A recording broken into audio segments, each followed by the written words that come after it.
ಮತ್ತು ಹಾಲನ್ನ ಒಂದೇ ಸಮ ಕರೆಯೋಕೆ ಆಗ್ತಿರಲಿಲ್ಲ. ಯಾವುದೋ ಒಂದು ಟೈಮಲ್ಲಿ ನೀರು ಕುಡಿಸೋದು ಇವೆಲ್ಲ ಭಾರಿ ಸಮಸ್ಯೆ ಇತ್ತು. ಈಗ ಆ ಥರ ಏನಿಲ್ಲ. ಒಂದು ಬೆಳಿಗ್ಗೆ ಒಂದು ಸರಿ ಮೇವು ಹಾಕ್ಬಿಟ್ರೆ ಅವು ಎಷ್ಟು ಬೇಕಷ್ಟು ತಿನ್ಕೊತೇವೆ, ಎಷ್ಟು ಬೇಕಷ್ಟು ನೀರು ಕುಡ್ಕೊತೇವೆ, ಆರಾಮಾಗಿರುತ್ತೆ. ಇನ್ನು ಡಾಕ್ಟ್ರುಗಳು ಏನೇ ಸಮಸ್ಯೆ ಇದ್ರೂ ಬಂದು ನಮಗೆ ರಾತ್ರಿ 12 ಗಂಟೆಗೆ ಸಮಸ್ಯೆ ಆಯಿತು ಆಗಲೂ ಬರ್ತಾರೆ. ಏನೋ ಸೀರಿಯಸ್ ಕೇಸ್ ಇದ್ದರೆ ಇಲ್ಲ ಸಣ್ಣ ಪುಟ್ಟವಿದ್ರೆ ನಮ್ಗೆ ಹೇಳ್ತಾರೆ ಹಿಂಗೆಲ್ಲ ಮಾಡ್ಕೇಳಿ ಅಂತ, ನಮಗೂ ಆದಷ್ಟು ಗೊತ್ತಾಗಿರುತ್ತಲ್ಲ ಅದನ್ನು ಮಾಡ್ತೀವಿ. ಅಕಸ್ಮಾತ್ ಆಗಲಿಲ್ಲ ಸೀರಿಯಸ್ ಕೇಸು ಅಂದರೆ ಇಮಿಡಿಯೇಟಾಗಿ ಬಂದು ತಿರ್ಸೋದು ಮಾತ್ರ ಅವರ ದಿನದ್ದು ಅವ್ರ ಪೇಮೆಂಟ್ ಇಟ್ಕೊಂಡು ಒಟ್ಟು ಡೈಲಿ ಪೇಮೆಂಟ್ ಸಂಜೆ ಬಂದು ಸಾಲಗಳ ವ್ಯವಸ್ಥೆ ಏನಾದರೂ ಮಾಡ್ತಾರೆ. ಇಂಟ್ರೆಸ್ಟ್ ಇರಲ್ಲ, ಅಡ್ವಾನ್ಸ್ ಅಂತ ಕೊಡ್ತಾರೆ. ಇಂಟ್ರೆಸ್ಟ್ ಇರಲ್ವಾ? ಇಂಟ್ರೆಸ್ಟ್ ಇರಲ್ಲ. ಒಳ್ಳೆ ಇಂಟ್ರೆಸ್ಟ್ ಆಗಿದ್ರೆ ಇದು ತಿಂಗಳು 2 ತಿಂಗಳು ಬಿಡ್ತಾರೆ, ಆಮೇಲೆ ರಿಕವರಿ ಮಾಡ್ಕೊತಾರೆ. ನಮ್ಮ ಹಾಲಿನ ದುಡ್ಡೆಲ್ಲ ಸ್ವಲ್ಪ ಕಟ್ ಮಾಡ್ತಾರೆ. ಹಂಗಾಗಿ ನಾವು ಇಷ್ಟೆಲ್ಲ ಡೆವಲಪ್ಮೆಂಟ್ ಮಾಡೋಕ್ಕೆ ಅದೊಂದು ಕಾರಣ. ಸರ್ ನಮಸ್ತೆ. ನಮಸ್ಕಾರ. ಈಗ ಅಕ್ಷಯ ಕಲ್ಪ ಫಾರ್ಮಲ್ಲಿ ನೀವೆಲ್ಲ ರೈತರಿಗೆ ಟ್ರೈನಿಂಗ್ ಕೊಡ್ತೀರಾ, ಅದಾದ್ಮೇಲೆ ಅದನ್ನ ರೈತರು ಎಷ್ಟರ ಮಟ್ಟಿಗೆ ಅಳವಡಿಸ್ಕೊಂತಾರೆ? ಆಮೇಲೆ ಎಷ್ಟೋ ಸಾರಿ ವಿಡಿಯೋದಲ್ಲಿ ನಾವು ನೋಡಿದಾಗ ತುಂಬ ವಿಡಿಯೋಗಳಲ್ಲಿ ಅಂದರೆ ಬೇರೆ ಬೇರೆ ಚಾನಲ್ನಲ್ಲಿ ಬರೀ ಅಕ್ಷಯ ಕಲ್ಪ ಅಲ್ಲಿ ಅಂದರೆ ಅಕ್ಷಯ ಕಲ್ಪ ಫಾರ್ಮ್ ಇದೆ ಅಲ್ಲಿದು ಮಾತ್ರ ವೀಡಿಯೋಸ್ ತುಂಬ ನೋಡಿರ್ತೀವಿ. ಆದರೆ ರೈತರದನ್ನ ಎಷ್ಟರ ಮಟ್ಟಿಗೆ ಅಳವಡಿಸ್ಕೊಂಡಿರ್ತಾರೆ ಅನ್ನೋದು ಇನ್ನೂ ಯಾರು ನೋಡಿಲ್ಲ ಅನ್ಕೋತೀನಿ. ಸೊ ಹಂಗಾಗಿ ಸ್ವಲ್ಪ ರೈತರ ಮಟ್ಟಿಗೆ ಯಾರು ಅಳವಡಿಸ್ಕೊಂಡಿದ್ದಾರೆ ಅದನ್ನ ನಮಗೆ ಪರಿಚಯ ಮಾಡಿಕೊಡಿ. ನೋಡಿ, ಅದಕ್ಕೋಸ್ಕರ ನಾನು ನಿಮ್ಮನ್ನ ಇಲ್ಲಿ ಕರ್ಕೊಂಡ್ ಬಂದಿದ್ದು. ಏನಾಗಿದೆ ಅಂತಂದ್ರೆ, ನಾವಲ್ಲಿ ಎಲ್ಲರೂ ಕೂಡ ಅಕ್ಷಯ ಕಲ್ಪದಲ್ಲಿ ನಾವು ಅದನ್ನೆಲ್ಲ ಹೇಳ್ತೀವಿ, ಏನೇನ್ ಮಾಡ್ತೀವಿ, ಏನೇನ್ ಸವಲತ್ತುಗಳನ್ನು ಕೊಡ್ತೀವಿ, ಯಾವ ರೀತಿ ರೈತರನ್ನ ಕಟ್ತೀವಿ ಅನ್ನೋದ್ರ ಬಗ್ಗೆ ಅಂತೀವಿ. ಬಟ್ ಆದ್ರೆ ನಿಜವಾದ ಒಂದು ಉದಾಹರಣೆ ಬೇಕಲ್ವಾ? ನಿಜವಾಗ್ಲೂ ಅಕ್ಷಯ ಕಲ್ಪದಿಂದ ಅನುಕೂಲವನ್ನು ಪಡ್ಕೊಂಡು ಅಭಿವೃದ್ಧಿ ಆಗಿರ್ತಕ್ಕಂಥ ಒಂದು ಉದಾಹರಣೆ ಬೇಕು. ಸೊ ಅದಕ್ಕೆ ಇಲ್ಲಿ ಹತ್ತಿರದಲ್ಲಿ ಇರ್ತಕ್ಕಂಥ ಬೆಳಗುಲಿ ಅಂತ ಗ್ರಾಮ ಇದೆ. ಬೆಳಗುಲಿಯಲ್ಲಿ ಇವರು ರೈತರ ತಿಮ್ಮೇಗೌಡರು ಅಂತ ಹೇಳಿ. ಸೊ ಅವರು ಇಲ್ಲಿಗೆ ಬಂದಿದ್ದಾರೆ. ಅಂದ್ರೆ ನಾವೀಗ ಅವರ ತೋಟಕ್ಕೆ ಬಂದಿದ್ದೀವಿ. ಸೊ ನಾನೇನು ಮಾತಾಡೋದಿಲ್ಲ, ನೀವು ಅವರಿಂದಲೇ ಕೇಳಿ ತಿಳ್ಕೊಬೋದು. ಇವರು ಯಾವ ರೀತಿ ಅಭಿವೃದ್ಧಿ ಆದರೂ ಅಕ್ಷಯ ಕಲ್ಪ ಸಂಪರ್ಕಕ್ಕೆ ಬಂದ ಮೇಲೆ ಸೊ ಇವ್ರ ಆದಾಯ ಎಷ್ಟಿದೆ, ಎಷ್ಟು ಜನ ಕೆಲಸ ಮಾಡ್ತಾರೆ, ಪ್ರತಿಯೊಂದು ಕೂಡ ನೀವು ಅವರನ್ನ ತಿಳ್ಕೊಬೋದು. ಗೌಡ್ರೆ ನಮಸ್ಕಾರ. ನೋಡಿ, ಇವರು ಇನ್ನೊಂದಿಷ್ಟು 4 ಜನಕ್ಕೆ ಅನುಕೂಲ ಆಗಲಿ ಅಂತ ತಿಳಿಸ್ಕೊಡೋದಕ್ಕೋಸ್ಕರ ಬಂದಿದ್ದಾರೆ. ಅಕ್ಷಯ ಕಲ್ಪದಲ್ಲಿ ಏನೇನು ಮಾಡ್ತಾ ಇದ್ದೀವಿ, ಅಕ್ಷಯ ಕಲ್ಪದಿಂದ ಅಕ್ಷಯ ಕಲ್ಪ ಸಿದ್ಧಾಂತಗಳನ್ನ ಪಾಲಿಸೋದ್ರಿಂದ ರೈತರಿಗೆ ಯಾವ ರೀತಿ ಅನುಕೂಲ ಆಗುತ್ತೆ ಅನ್ನೋದನ್ನ ಇನ್ನೊಂದು 4 ಜನಕ್ಕೆ ತಿಳಿಸ್ಕೊಡ್ಬೇಕು ಅಂತ ಬಂದಿದ್ದಾರೆ. ದಯವಿಟ್ಟು ಅವ್ರು ಕೇಳ್ತಕ್ಕಂಥ ಮಾಹಿತಿಗೆ ನೀವು ಉತ್ತರ ಕೊಡಿ. ಗೌಡ್ರೆ ನಮಸ್ತೆ. ನಮಸ್ತೆ. ಹೇಳಿ ಗೌಡ್ರೆ, ನಿಮ್ಮ ಪರಿಚಯ ಮಾಡಿಕೊಡಿ ಮೊದಲೇ. ತಮ್ಮನಗೌಡ ಅಂತ, ನಮ್ದು ಬೆಳಗುಲಿ, ಚನ್ನಬಣ್ಣ ತಾಲೂಕು, ಹಾಸನ ಜಿಲ್ಲೆ. ಓಕೆ. ಈಗ ನೀವು ಎಷ್ಟು ವರ್ಷದಿಂದ ಡೈರಿ ಫಾರ್ಮ್ ಮಾಡ್ತಾ ಇದ್ದೀರಾ? ಸುಮಾರು ಒಂದು 10ರಿಂದ 15 ವರ್ಷದಿಂದ. 10ರಿಂದ 15 ವರ್ಷ ಅಂದರೆ ಅಕ್ಷಯ ಕಲ್ಪ ಸಂಪರ್ಕಕ್ಕೆ ಬಂದಿದ್ದು ಒಂದು 6 ವರ್ಷ. ಮೊದಲು ಯಾವ ಥರ ಡೈರಿ ಫಾರ್ಮ್ ಮಾಡಿದ್ರಿ? ಮೊದಲು ಮಾಮೂಲಿ ಒಂದು 5-6 ಹಸುಗಳಿದ್ದು, ಅದನ್ನು ಅಲ್ಲೇ ಒಂದು ಹಳೆ ಕೊಟ್ಟಿಗೆ ಇದೆ, ಅದು ಕಟ್ಕೊಂಡು ಹೊಲದಲ್ಲೆಲ್ಲ ಮೆಷಿನ್ ಬರೋದು ಮಾಡ್ಕೊಂಡು ಮಾಡ್ತಾ ಇದ್ವಿ. ಅದಾದಮೇಲೆ ಈ ಅಕ್ಷಯ ಕಲ್ಪ ಸೇರ್ಕೊಂಡ್ಮೇಲೆ ಅಲ್ಲಿ ಎಲ್ಲ ಡೈರಿಲೆಲ್ಲ ಮಾಡಿದ್ದು ನೋಡ್ಕೊಂಡು ಮತ್ತು ಅವರ ಮಾರ್ಗದರ್ಶನದಲ್ಲಿ ಈ ಥರ ಮಾಡಿದ್ರೆ ಅನುಕೂಲ ಆಗುತ್ತೆ ಅಂತ ಹೇಳಿದರು. ಆಗ ನಾವು ಇಲ್ಲೆಲ್ಲ ಮಾಡಿ ಬುಡಕ್ಕೆ ಮಾಡಿದ್ವಿ. ಮೇವನ್ನು ಒಂದೇ ಸರಿ ಹಾಕಂಗೆ ಮಾಡಿದ್ವಿ. ಇದಕ್ಕೆ ಮತ್ತು ಫೀಡ್ಸ್ ಎಲ್ಲ ಹಿಂಡಿ ಎಲ್ಲ ಇದಕ್ಕೆ ಹಾಕಂಗೆ ಮಾಡಿಬಿಟ್ಟು ಒಂದೇ ಸರಿ ಹಾಕ್ಬಿಟ್ಟು TMR ಮಾಡಿಬಿಟ್ಟು ಹಾಕಿ ಮಾಡಿದ್ವಿ. ಅದರಿಂದ ಮೇವು ಒಂದು ಸರಿ ಹಾಕಿ ಮಾಡೋದ್ರಿಂದ ಅನುಕೂಲವೂ ಆಯಿತು. ನಾವು ಅಲ್ಲಿ ಹೊರಗಡೆ ಹೋಗಿ ಮೆಷಿನ್ ಬರೋದು ಮತ್ತು ಸಂಜೆ ತಂದು ಹಾಕೋದು, ನೀರು ಕುಡಿಸೋದು ಅವೆಲ್ಲವೂ ಭಾರಿ ಹಿಂಸೆ ಆಗೋದು. ಈಗ ಇಲ್ಲ ಆಗಿರೋದ್ರಿಂದ ನೀರು ಅವಾಗ ಕುಡ್ಕೊ ಬರ್ತವೆ, ಹಾಗಾಗಿ ಆರೋಗ್ಯನೂ ಚೆನ್ನಾಗಿದೆ. ಈಗ ಮೊದಲು ಮಾಡ್ತಿರೋಂಥ ಡೈರಿ ಸಿಸ್ಟಮ್ಗೂ ಈಗ ನೀವು ಮಾಡ್ತಾ ಇರೋಂಥ ಡೈರಿ ಸಿಸ್ಟಮ್ಗೂ ಎಷ್ಟು ವ್ಯತ್ಯಾಸ ಆಗಿದೆ? ವ್ಯತ್ಯಾಸ ಅಂದರೆ ಈಗ ಅದರಲ್ಲಿ ನಾವು ಒಂದು 2-3 ಜನ ಒಂದು 6-7 ಹಸು ಸಾಕೋತ್ತಿಗೆ ಸುಸ್ತಾಗೋದು. ಈಗ ಇಲ್ಲಿ 2-3 ಜನ ಒಂದು 30 ಹಸುಗಳು 30 ಹಸು ಸಾಕ್ತಾ ಇದ್ರು. ನಿಮ್ಮ ಹತ್ರ 30 ಕರುಗಳು ಎಲ್ಲ ಸೇರಿ ಒಂದು 30-32. ಈಗ 30 ಹಸುಗಳಲ್ಲಿ ನಿಮ್ಮ ಹಸುಗಳು ಎಷ್ಟು ಹಸು ಹಾಲು ಕೊಡ್ತಾ ಇದೆ? ಸುಮಾರು ಒಂದು 18ರಿಂದ 20. ಅಕ್ಷಯ ಕಲ್ಪದಲ್ಲಿ ಹೆಂಗೆ ಹೇಳ್ತಾರೆ 70-30% ಡಿವೈಡ್ ಮಾಡ್ತಾರೆ, ಅದೇ ಥರ ಮಾಡಿದ್ದೀರಾ? ಹೌದು. ಅದೇ 1-2 ಕಡಿಮೆ ಹಸುಗಳಿದ್ವಿ, ನಾವು ಮನೆಯವ್ರು ಇಬ್ರು ಮಾಡ್ಕೊತಿದ್ವಿ. ಈಗ ಒಂದು 3 ಜನ ಮಾಡ್ತಾ ಇದ್ವಿ. 3 ಜನ 30 ಹಸುಗಳು. ಈಗ ಅದಕ್ಕೂ ಇದಕ್ಕೂ ಏನೇನು ವ್ಯತ್ಯಾಸಗಳಾಗಿದೆ ಗೌಡ್ರ? ವ್ಯತ್ಯಾಸ ಅಂದ್ರೆ ಇಲ್ಲ, ಇದು ಹಸುಗಳ ಆರೋಗ್ಯ ಸುಧಾರಿಸುತ್ತೆ, ಮತ್ತೆ ಇನ್ನು ಶ್ರಮಗಳು ಕಡಿಮೆ ಆಗೈತೆ, ಅನುಕೂಲಗಳು ಜಾಸ್ತಿ ಆಯ್ತಾ ಹೋಗ್ತದೆ. ಏನೇನು ಮಾಡ್ತಾ ಇದ್ದೀರಾ ಡೈರಿ ಫಾರ್ಮಿಂಗ್ ಜೊತೆಗೆ? ಈಗ ಅಕ್ಷಯ ಕಲ್ಪದಲ್ಲಿ ಬೇರೆ ಬೇರೆ ತರಕಾರಿ ಬೆಳೆಯೋದು, ಆಮೇಲೆ ಕೋಳಿ ಸಾಕಾಣಿಕೆ, ಈ ತರದ್ ಬೇರೆ ಬೇರೆ ಇದೆ ಹೈನುಗಾರಿಕೆ ಜೊತೆಗೆ, ಅದೆಲ್ಲ ಟ್ರೈನಿಂಗ್ ಕೊಡ್ತಾರೆ. ನೀವು ಏನೇನು ಮಾಡ್ತಾ ಇದ್ದೀರಿ? ಈಗ ಸದ್ಯಕ್ಕೆ ಕೋಳಿ ಸಾಕಿದ್ವಿ, ಇನ್ನೂ ಅದಕ್ಕೆ ಹೊಸದಾಗಿ ಮತ್ತೆ ಶೆಡ್ ಮಾಡಬೇಕು ಅಂತ ಇದ್ದೀನಿ. ಅದಾದಮೇಲೆ ಇನ್ನು ತರಕಾರಿ ಬೆಳ್ಕೊತಾ ಇದ್ವಿ, ಇನ್ನು ತೋಟ ಮತ್ತು ಬಾಳೆ ಇವೆಲ್ಲ ಇದೆ.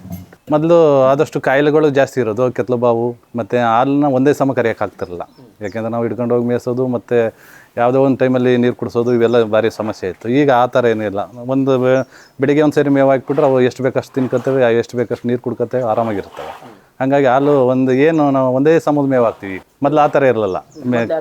ಮೊದಲು ಹೊರಗಡೆ ಕಟ್ ಮೇಯಿಸಿವು, ತೋಟದೊಳಗೆಲ್ಲ ಕಟ್ ಮೇಯಿಸೋದು ಮತ್ತು ಅಲ್ಲೇ ಕುಯ್ದು ಹಾಕೋದು, ಈ ಥರದ್ದಿತ್ತು. ಹಾಗಾಗಿ ಅಲ್ಲಿ ಒಂದೇ ಸಮ ಹಾಲು ಇಳುವರಿ ಬರ್ತಾ ಇರಲಿಲ್ಲ. ಈಗ ಒಂದೇ ಸಮ ಏನು ಇದಿರುತ್ತೋ ಅದಷ್ಟು ಬಂದೇ ಬರುತ್ತೆ. ಈಗ 30 ಹಸುಗಳ ನಡುವೆ ಎಷ್ಟು ಹಾಲು ಬರ್ತಾ ಇದೆ? ಈಗ ಒಂದು ದಿವಸಕ್ಕೆ ನಮ್ದು 260-270 ಒಂದು ದಿವಸಕ್ಕೆ. ಈಗ ಹಾಲಿನ ಇಳುವರಿ ಜಾಸ್ತಿ ಆಗೈತೆ, ಹಸುಗಳ ಸಂಖ್ಯೆನೂ ಜಾಸ್ತಿ ಐತೆ, ಹಾಲೂ ಜಾಸ್ತಿ ಆಗೈತೆ. ಎಷ್ಟಾಗ್ತಾ ಇದೆ ಗೌಡ್ರೆ ಏನು ತಿಂಗಳಿಗೆ ಪೇಮೆಂಟ್, ಹಾಲಿನ ಪೇಮೆಂಟ್? ಎಲ್ಲ ಟೋಟಲಿ 2.25 2.5 ಹಿಂಗಾಗುತ್ತೆ. ಈಗ ಅಕ್ಷಯಕಲ್ಪದಲ್ಲಿ ಹೇಳ್ತಾರೆ ಖರ್ಚು ಕಡಿಮೆ ನಮ್ದು ಅಂತ ಹೇಳ್ತಿರ್ತಾರೆ. ಸೊ ಹಂಗ್ ಖರ್ಚಿಗೆ ಹೋಲಿಕೆ ಮಾಡ್ಕೊಂಡ್ರೆ ಎಷ್ಟು ಕಡಿಮೆ ಆಗುತ್ತೆ? ಅದೇ ಸರ್, ಮೇವಿಂದು ನಾವು ಆದಷ್ಟು ಬೆಳ್ಕೊಂಡ್ರೆ ಖರ್ಚು ಆದಷ್ಟು ಕಡಿಮೆನೆ. ಈಗ ನಿಮ್ಗೆ ಎಷ್ಟಾಗ್ತಾ ಇದೆ ಅಂದ್ರೆ ಒಂದು ಹಸುಗೆ ಅಕ್ಷಯಕಲ್ಪದಲ್ಲಿ ಹೇಳ್ತಾರೆ, ಈಗ ಅಕ್ಷಯಕಲ್ಪದಲ್ಲಿ ಹೇಳ್ದಂಗೆ 1 ಲೀಟರ್ಗೆ 20 ರಿಂದ 25 ರೂಪಾಯಿ ಖರ್ಚಾಗಬೇಕು ಅಂತ ಹೇಳ್ತಾರೆ. ಬಟ್ ಈಗ ನಿಮ್ದು ಎಷ್ಟಾಗ್ತಾ ಇದೆ ಅಂತ ಗೌಡ್ರೆ? ಅಷ್ಟೇ ಆಗ್ತೈತೆ ಸರ್ ನಮ್ದು. 20 ರಿಂದ 25 ರೂಪಾಯಿ. ಮತ್ತೆ ತುಂಬ ಡಿಫ್ರೆನ್ಸ್ ಆಗೈತೆ. ನೇಪೇರುಗಳು ಹಾಕೊಂಡಿದ್ವಿ, ಅದ್ರ ಕಡೆ ನಾವು ಮೇವಿನ ಹೊರಗಡೆ ತರೋಂಥದ್ದು ಏನಿರಲ್ಲ, ಅದನ್ನು ಶೈಲೇಜ್ ಮಾಡ್ಕೊಳ್ಳೋದು. ಸರ್ ಈಗ ನೀವು ವೆಟರ್ನರಿ ಡಾಕ್ಟ್ರು, ಅಕ್ಷಯಕಲ್ಪ ಕಡೆಯಿಂದ ಬಂದಿದ್ದೀರಾ. ಓಕೆ, ಅಂದ್ರೆ ಡೈಲಿ ವಿಸಿಟ್ ಇರುತ್ತಾ ಹೇಗೆ ಸರ್ ತಮ್ಮ? ಡೈಲಿ ಅಂತಲ್ಲ, ಇಫ್ ಏನಾದ್ರು ಕೇಸ್ ಇರುತ್ತೆ ಅಂತ ಕಾಲ್ ಮಾಡಿರ್ತಾರೆ ಆಯ್ತು, ಸೊ ಅವಾಗ ವಿಸಿಟ್ ಮಾಡಬೇಕಾಗತ್ತೆ. ಓಕೆ, ಡೈಲಿ ಎಷ್ಟು ರೈತರನ್ನ ವಿಸಿಟ್ ಮಾಡ್ತಾರೆ? ದಿನಕ್ಕೆ ಅಂದರೆ ಒಂದು 8 ರಿಂದ 10 ಫಾರ್ಮ್ ಬರುತ್ತೆ. ಅದರಲ್ಲಿ ರೆಗ್ಯುಲರ್ ಅಂದರೆ ಒಂದು 6 ಎಮರ್ಜೆನ್ಸಿ ಕೇಸಸ್ ಇರುತ್ತೆ, 4 ಹೆಲ್ತ್ ಚೆಕಪ್ ಅಂತ ಬರುತ್ತೆ. ಅಂದರೆ ವಿತೌಟ್ ಕೇಸ್ ಇಲ್ಲದಿದ್ರು ಆ ಫಾರ್ಮ್ನ ವಿಸಿಟ್ ಮಾಡಿ ಏನಾದರೂ ಸಮಸ್ಯೆ ಇದೆಯಾ ಅಥವಾ ಏನಾದ್ರು ಇದೆ ಅಂತ ಚೆಕ್ ಮಾಡಿಬಿಟ್ಟು ನೋಡ್ಬಿಟ್ಟು ಯಾವ ಥರ ಮ್ಯಾನೇಜ್ ಮಾಡಬೇಕು ಅಂತ ತಿಳಿಸ್ಬಿಟ್ಟು ಬರ್ತೀವಿ. ಓಕೆ, ಈಗ ಇದಕ್ಕೆ ಏನಾಗಿದೆ ಹಸುಗೆ ಚೆಕ್ ಮಾಡೋದು? ಇದು ನಾರ್ಮಲ್ ಇದೆ, ಹೀಟ್ ಸ್ಟ್ರೆಸ್ಗೆ ಅಂತ ನೋಡೋಕೆ ಬಂದಿದ್ದು. ಇನ್ನೊಂದು ಆ್ಯಕ್ಚುಲಿ ಅದಕ್ಕೆ ಉಣ್ಣೆ ಜ್ವರ ಆಗಿದೆ. ಇದಕ್ಕೆ ಇನ್ನೇನೆ 2 ಹೇಳಿರ್ತಾನೆ, 2 ಇಂಜೆಕ್ಷನ್ ಮಾಡಿದ್ರು. ಇದೆ ಅದೇ ಉಣ್ಣೆ ಜ್ವರ ಇದೆ ಇದಕ್ಕೆ. ನಿನ್ನೆ ರಿಪೋರ್ಟ್ ಬಂತು ತಲೆರೆ ಪಾಸಿಟಿವ್ ಅಂತ, ಸೊ ಅದಕ್ಕೋಸ್ಕರ ಟ್ರೀಟ್ಮೆಂಟ್ಗೆ ಅಂತ ಬಂದಿರೋದು. ಓಕೆ, ಅಂದರೆ ಡೈಲಿ ವಿಸಿಟ್ ಇದ್ದೇ ಇರುತ್ತೆ ರೈತರ ಹತ್ರ ಆಲ್ಮೋಸ್ಟ್ ಆಗ? ಆಲ್ಮೋಸ್ಟ್ ಇದ್ದೇ ಇರುತ್ತೆ. ಓಕೆ, ರೆಗ್ಯುಲರ್ ವಿಸಿಟ್ ಇರಲೇಬೇಕು. ಅಂದ್ರೆ ಈಗ ರೈತರಿಗೆ ನೀವು ಏನೇನು ಸಜೆಷನ್ ಕೊಡ್ತೀರಾ ಅಂದರೆ ಹೆಲ್ತ್ ಚೆನ್ನಾಗಿರಲಿ ಅಂತ? ಈಗ ಸಮ್ಮರ್ ಸ್ಟಾರ್ಟ್ ಆಗ್ತಿದೆ, ಸೊ ರೆಗ್ಯುಲರ್ ಆಗಿ ಹೀಟ್ ಸ್ಟ್ರೆಸ್ ಪ್ರಾಬ್ಲಮ್ಗಳು ಕಾಮನ್ ಆಗಿ ನೋಡ್ತಿರುತ್ತೆ. ಸೊ ಬಿಸಿಲಲ್ಲಿ ಬಿಟ್ಟಿರ್ತಾರೆ, ಜೊಲ್ ಸುರ್ಸಕ್ಕೆ ಸ್ಟಾರ್ಟ್ ಮಾಡುತ್ತೆ, ಬೇದಿ ಆಗಕ್ಕೆ ಸ್ಟಾರ್ಟ್ ಆಗುತ್ತೆ. ಅವೆಲ್ಲ ರೆಗ್ಯುಲರ್ ಹೀಟ್ ಸ್ಟ್ರೆಸ್ ಸೈನ್ಸ್ಗಳು. ಅದಕ್ಕೆ ಯಾವ ಥರ ಮ್ಯಾನೇಜ್ ಮಾಡಬೇಕು, ಶೇಡಲ್ಲಿ ಇರಬೇಕು. ಮತ್ತು ಆಮೇಲೆ ಈಗ ಮಧ್ಯಾಹ್ನ ಬಿಸಿಲು ಜಾಸ್ತಿ ಇರುತ್ತಲ್ಲ, ಅವಾಗ ಮೈ ಮೇಲೆ ನೀರು ಹೊಡ್ಕೊಳ್ಳೋದಾಗಿರ್ಬೋದು. ಮತ್ತು ಅದಕ್ಕೆ ಸ್ವಲ್ಪ ಈ ಮೇವಿಗೆ ಸೋಡಾ ಆ್ಯಡ್ ಮಾಡಿ, ಈ ಸೈಲೇಜಿಗೆ ಸೋಡಾ ಆ್ಯಡ್ ಮಾಡ್ಕೊಳ್ಳೋದಿರ್ಬೋದು. ಯಾಕೆ ಸೋಡಾ?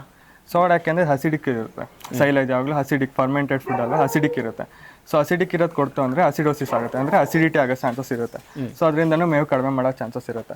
ಸೊ ಅದಕ್ಕೋಸ್ಕರ ನಾವು ದಿನಕ್ಕೆ ಒಂದು 30 ಗ್ರಾಮ್, ಒಂದು ಹಸುಗೆ 30 ಗ್ರಾಮ್ ಅಷ್ಟು ಸೋಡಾನ ರೆಗ್ಯುಲರಾಗಿ ಆ್ಯಡ್ ಮಾಡೋಕ್ಕೆ ಹೇಳ್ತೀವಿ. ನೋಡಿ, ನಾವು ಮಾತಾಡ್ತಾ ಇದ್ವಿ, ಡಾಕ್ಟ್ರು ವಿಸಿಟ್ ಮಾಡ್ತಾರೆ ಫಾರ್ಮ್ಗೆ ಅಂತ ಮಾತಾಡ್ತಿದ್ವಿ. ಮಾತಾಡ್ತಾ ಇರ್ಬೇಕಾದ್ರೆ ಡಾಕ್ಟ್ರು ಬಂದ್ಬಿಟ್ರು. ಅಂದರೆ ಎಲ್ಲ ರೈತರಿಗೂ ವಿಸಿಟ್ ಇರುತ್ತೆ ಡೈಲಿ, ಪ್ರತಿದಿನ ಇರುತ್ತೆ. ಅಂದರೆ ಮಂತ್ಲಿ ಒನ್ಸ್ ಅಂತೂ ರೆಗ್ಯುಲರ್ ಇದ್ದೇ ಇರುತ್ತೆ ಎಲ್ಲ ಫಾರ್ಮ್ಗೂ. ಓಕೆ, ಎಲ್ಲ ಫಾರ್ಮ್ಗೂ ಇದ್ದೇ ಇದ್ರೂ ಇರಲಿ ಇಲ್ದೇನೆ ಇರಲಿ, ಒಂದು ರೆಗ್ಯುಲರ್ ಒಂದು ತಿಂಗಳಲ್ಲಿ ಒಂದ್ಸತಿ ಹೋಗಬೇಕು. ಓಕೆ, ಈಗ ನೀವು ಎಷ್ಟು ಫಾರ್ಮ್ನ ವಿಸಿಟ್ ಮಾಡ್ತೀರಿ? ಅಂದರೆ ನಿಮಗೆ ನಮ್ಮ ಅಂಡರ್ 80 ಫಾರ್ಮ್ಸ್ ಬರುತ್ತೆ, 80 to 90 ಫಾರ್ಮ್ಸ್ ಬರುತ್ತೆ. ಆಲ್ಮೋಸ್ಟ್ ರೆಗ್ಯುಲರ್ ದಿನಕ್ಕೆ ಒಂದು 10 ಫಾರ್ಮ್ ಅಂದರೆ ಆಲ್ಮೋಸ್ಟ್ ಕಂಪ್ಲೀಟ್ ಆಗುತ್ತೆ. ಸರ್, ಈಗ ಅಕ್ಷಯಕಲ್ಪದಲ್ಲಿ ಕರುಗಳನ್ನ ಸಾಕ್ಬೇಕಾದ್ರೂ ಒಂದು ರೂಲ್ ಅಂತ ಇದೆ. ಸೊ ಏನೇನು ರೂಲ್ ಪಾಲಿಸ್ತೀರಿ ಅಕ್ಷಯಕಲ್ಪ? ರೂಲ್ ಅಂದರೆ ನಾವು ಮೇನ್ಲಿ ಯಾರೇ ಆಗಲಿ ಕರು ಸಾಕ್ಬೇಕಾದ್ರೆ ಹಾಲನ್ನ ಜಾಸ್ತಿ ಕೊಡೋದಿಲ್ಲ. ಕರು ಏನೋ ಅನ್ನೋ ಥರ ನೆಗ್ಲೆಕ್ಟ್ ಮಾಡ್ತಾರೆ. ಬಟ್ ನಾವು ಅಕ್ಷಯಕಲ್ಪಲ್ಲಿ ಹಂಗಲ್ಲ, ಇದೇ ನೆಕ್ಸ್ಟ್ ಫ್ಯೂಚರ್ ಆಗುತ್ತೆ ಅನ್ನೋದಕ್ಕೋಸ್ಕರ ಇದಕ್ಕೆ ಮಿಲ್ಕ್ ರಿಪ್ಲೇಸರ್ ಅಂತ ತಂದಿದ್ದೀವಿ. ಈಗ ಅಕ್ಷಯಕಲ್ಪನೆ ಹೊಸದಾಗಿ ಲಾಂಚ್ ಆಗಿರೋದು, ಈ ಮಂತಿಂದ ಸ್ಟಾರ್ಟ್ ಆಗುತ್ತೆ, ಕೊಡೋಕೆ ಸ್ಟಾರ್ಟ್ ಮಾಡ್ತಿದ್ದೀವಿ. ಸೊ ಅದರಲ್ಲಿ ಏನು ಅಂದರೆ ನಾರ್ಮಲ್ ಈಗ ಮಿಲ್ಕಲ್ಲಿ ಅಷ್ಟು ಪ್ರೋಟೀನ್ ಇಲ್ಲದೆ ಇರುತ್ತೆ. ಸೊ ಅದಕ್ಕೆ ಏನು ಮಾಡ್ತೀವಿ, ನಾವೇ ರಿಪ್ಲೇಸರ್ ಆಗಿ ಮಿಲ್ಕ್ನ ರಿಪ್ಲೇಸ್ ಮಾಡೋದಕ್ಕೋಸ್ಕರ ಪೌಡರ್ನ ರೆಡಿ ಮಾಡಿದ್ವಿ, ರಾ ಮೆಟೀರಿಯಲ್. ಅದನ್ನ ಫಾರ್ಮರ್ಸ್ ಏನಿಲ್ಲ, ಎಷ್ಟು 1 kg ಏನಾದ್ರು ಬಾಯ್ಲ್ ಮಾಡ್ತೀವಿ 7 ಲೀಟರ್ಸ್ ಆಫ್ ವಾಟರ್ ಅಂದರೆ 8 ಲೀಟರ್ಸ್ ಮಿಲ್ಕ್ ಪ್ರೊಡಕ್ಷನ್ ಆಗುತ್ತೆ ಒಂದೇ ದಿನ. ಅದು ಬೆಳಗ್ಗೆ 4 ಲೀಟ್ರ್, ಸಂಜೆ 4 ಲೀಟ್ರ್ ಅನ್ನೋ ಥರ ಕುಡ್ಸ್ಕೊಂತು ಅಂದರೆ 2.5 ತಿಂಗಳಷ್ಟು ಅದಕ್ಕೆ ಇದೇ ಥರ ಫೀಡ್ ಮಾಡ್ಕೊಳ್ತಾ ಇತ್ತು ಅಂದರೆ ವೆಯ್ಟ್ ಗೇನ್ ಚೆನ್ನಾಗಾಗುತ್ತೆ. ಆ ಥರ ವೆಯ್ಟ್ ಗೇನ್ ಆಯಿತು ಅಂದರೆ ನೆಕ್ಸ್ಟ್ ಇ.ಟಿ ಬರೋದು ಬೇಗ ಬರುತ್ತೆ. ಈಗ 2 ವರ್ಷ ತನಕ ಇ.ಟಿ ಬರೋದು, 1 ವರ್ಷಕ್ಕೆ ಇ.ಟಿ ಬರೋದು. ಆವಾಗಲೇ ಕೊಡಿಸ್ತು ಅಂದರೆ ಒಂದು 18 ಮಂತ್ಸ್ ಅಷ್ಟು ಪ್ರೆಗ್ನೆಂಟ್, ಆ ಥರ ಡೆವಲಪ್ಮೆಂಟ್ ಚೆನ್ನಾಗಾಗುತ್ತೆ, ಸ್ಟಾಫ್ ಡೆವಲಪ್ಮೆಂಟ್. ಓಕೆ, ಮತ್ತೆ ರೆಗ್ಯುಲರ್ ಡಿವಾರ್ಮಿಂಗ್ ಮಾಡ್ತಿರ್ತೀವಿ. ಈಗ ಡಿವಾರ್ಮಿಂಗು ಕೊಡ್ಬೇಕೀಗ. ಓಕೆ, ಈ ಸದ್ಯ ಕರುಗೆ ಎಲ್ಲ ದೊಡ್ಡ ಹಸುಗೆ ಎಲ್ಲದಕ್ಕೂ ಡಿವಾರ್ಮಿಂಗ್ ರೆಗ್ಯುಲರ್ ಆಗಿರುತ್ತೆ. ಈ ಮಂತಿಗೆ ಡಿವಾರ್ಮಿಂಗ್ ಅಂದರೆ ನೆಕ್ಸ್ಟ್ ಮಂತಿಗೆ FMD ವ್ಯಾಕ್ಸಿನ್ ಸ್ಟಾರ್ಟ್ ಆಗುತ್ತೆ. 3 ತಿಂಗಳಿಗೆ ರೆಗ್ಯುಲರ್ ಆಗಿ ವ್ಯಾಕ್ಸಿನೇಷನ್ ಇರುತ್ತೆ, ರೆಗ್ಯುಲರ್ ಡಿವಾರ್ಮಿಂಗ್ ನಾವು ಮಾಡ್ತಾನೆ ಇರ್ತೀವಿ. ಪ್ಲಾನ್ಸ್ ಅಂದರೆ ಮೇನ್ಲಿ ಈಗ ಕಾಫ್ ಸ್ಟಾರ್ಟ್ ಮಾಡಿದ್ದೀವಿ ಈ ಮಂತಿಂದ.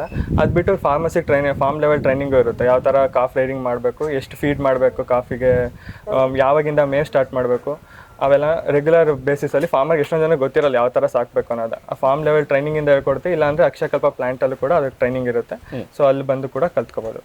ಸರ್, ಈಗ ಅಕ್ಷಯಕಲ್ಪದಿಂದ ಬೇರೆ ಬೇರೆ ಸವಲತ್ತುಗಳನ್ನ ಕೊಡ್ತಾ ಇದ್ದಾರೆ ಅಂತಂದು ಹೇಳಿದರು ಅಕ್ಷಯಕಲ್ಪದಲ್ಲಿ. ಸೊ ನಿಮಗೆ ಏನೇನು ಸವಲತ್ತುಗಳು ಸಿಗ್ತಾ ಇದೆ ಇಲ್ಲಿ? ಸರ್, ತುಂಬ ಇದೆ. ಮೊದಲನೇದಾಗಿ ಡೈರಿಯಿಂದ ವಿಸ್ತರಣಾಧಿಕಾರಿ ಅಂತ ಒಬ್ರು ಇದ್ದಾರೆ. ಅವರು ನಮಗೆ ಆದಷ್ಟು ಬೆಳಿಗ್ಗೆ ಸಂಜೆ ಬಂದು ಇಲ್ಲೆಲ್ಲ ಯೋಗಕ್ಷೇಮ ವಿಚಾರಿಸ್ತಾ ಇರ್ತಾರೆ. ಅಂದ್ರೆ ಬೆಳಗ್ಗೆ ಸಂಜೆ 2 ಟೈಮ್ ಬರ್ತಾರೆ? 2 ಟೈಮಲ್ಲಿ ಒಂದು ದಿವಸಕ್ಕೊಂದ್ಸರಿ ಬರ್ತಾರೆ. ಓಕೆ, ಮಾಡ್ತಾರೆ. ಬಂದು ನಮ್ದು ಏನೋ ಸಮಸ್ಯೆ ಇದ್ರುಗಳನ್ನು ತಿಳಿಸ್ತಾರೆ. ಆಮೇಲೆ ಜೊತೆಗೆ ಡಾಕ್ಟ್ರುಗಳದ್ದು ಅನುಕೂಲ ಇದೆ.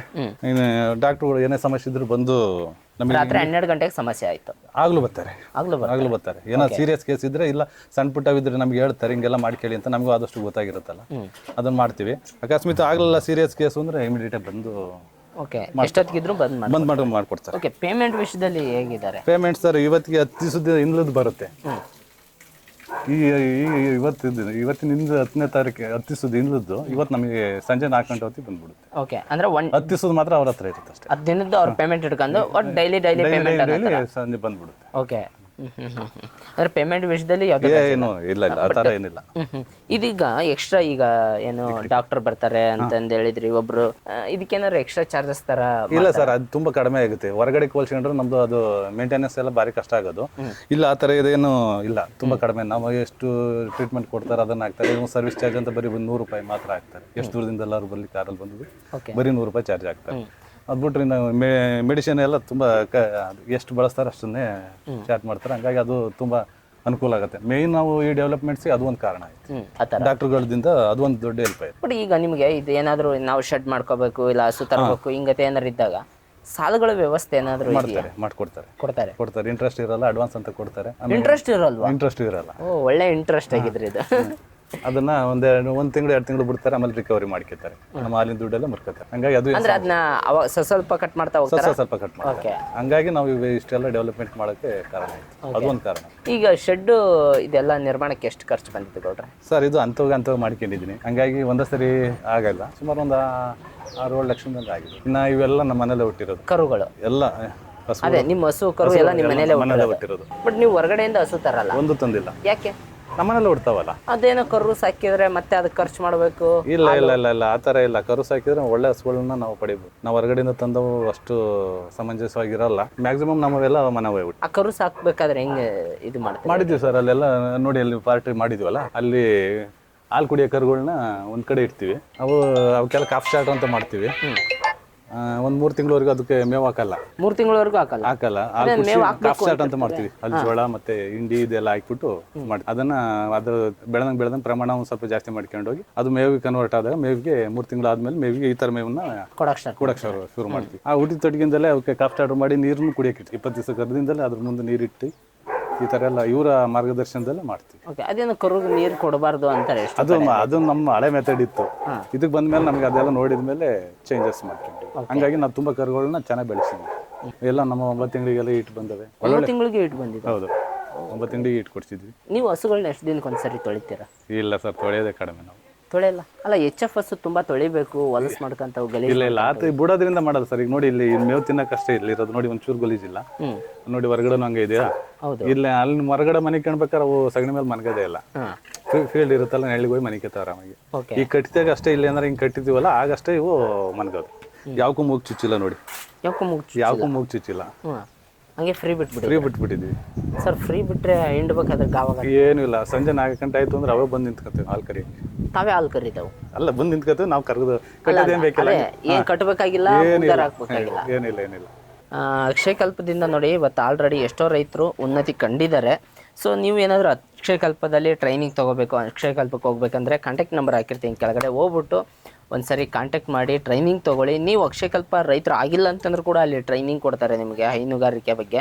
ಇವತ್ತು ಅಕ್ಷಯ ಕಲ್ಪದಿಂದ ರೈತರ ಬಾಯಿಂದನೇ ನಾವು ಕೇಳಿದ್ವಲ್ಲ ಎಷ್ಟೆಲ್ಲ ಸವಲತ್ತುಗಳಿದೆ, ಜೊತೆಗೆ ಏನೇನು ಸರ್ವಿಸ್ ಅವ್ರು ಕೊಡ್ತಾ ಇದ್ದಾರೆ ಅಂತಂದು ತುಂಬ ಅದ್ಭುತವಾದಂಥ ಸರ್ವಿಸ್ ಕೊಡ್ತಾ ಇದ್ದಾರೆ. ರಾತ್ರಿ 12 ಗಂಟೆ ಕಾಲ್ ಮಾಡಿದ್ರೂ ಡಾಕ್ಟರ್ ಬರ್ತಾರೆ ನಿಮಗೆ. ಜೊತೆಗೆ ಒಬ್ಬರು ಸೂಪರ್ವೈಸರ್ ಡೈಲಿ ಒಂದ್ಸರಿ ಬಂದು ಹೋಗ್ತಿರ್ತಾರೆ, ವಿಸಿಟ್ ಮಾಡ್ತಿರ್ತಾರೆ. ಹಸುಗಳು ಹೇಗಿದ್ದಾವೆ, ಹಾಲು ಚೆನ್ನಾಗಿ ಕೊಡ್ತಾ ಇದ್ದಾವಾ ಇಲ್ವಾ, ಯಾವ ಥರ ಇದೆ ಅಂತಂದು ಮಾನಿಟರ್ ಮಾಡ್ತಿರ್ತಾರೆ, ಮೇಂಟೆನೆನ್ಸ್ ಎಲ್ಲ ಹೇಳ್ಕೊಡ್ತಾರೆ ಅಲ್ವಾ ಸರ್? ಓಕೆ, ನೋಡಿ, ಇಷ್ಟೆಲ್ಲ ಅದ್ಭುತವಾದಂಥ ಸವಲತ್ತುಗಳಿದೆ. ಸೊ ಹಂಗಾಗಿ ಒಂದ್ಸರಿ ಅಕ್ಷಯ ಕಲ್ಪನ ಕಾಂಟ್ಯಾಕ್ಟ್ ಮಾಡಿ ನೀವು ಹೆಚ್ಚಿನ ಮಾಹಿತಿ ತಿಳ್ಕೊಳ್ಳಿ.